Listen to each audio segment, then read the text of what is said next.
This is the Lone Creator YouTube. We hope this video helps. You start by opening shortcuts and granting any prompts. This lets Siri run custom actions. Add a new shortcut and immediately insert a text action. That's where your roast lives. Type a short roast template so you can reuse it, and include variables like your name or mood to personalize the jab.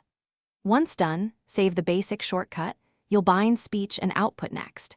This setup avoids repeated typing and keeps the roast flexible for different triggers. Now connect the content to audio, add a speak text action, and drop your text variable in. You choose voice, rate, and pitch so the roast lands with the right attitude, slower for emphasis, faster for snappier burns. Make sure to enable show when run only if you want visuals, otherwise keep it hands-free.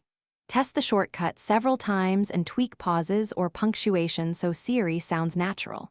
Once it sounds right, you're ready to set the trigger and optional finish by assigning a Siri phrase in the shortcut settings. Pick something unique and easy to speak. Add optional actions like a haptic or log to notes for laughs later. Make sure the shortcut is on the home screen or in the gallery if you want quick access. If Siri refuses to run, check microphone permissions, shortcuts allowed to run, and that do not disturb isn't blocking Siri. If audio sounds off, adjust speak text voice or rate and retest until it feels right. Thanks for watching. Consider subscribing if we helped you.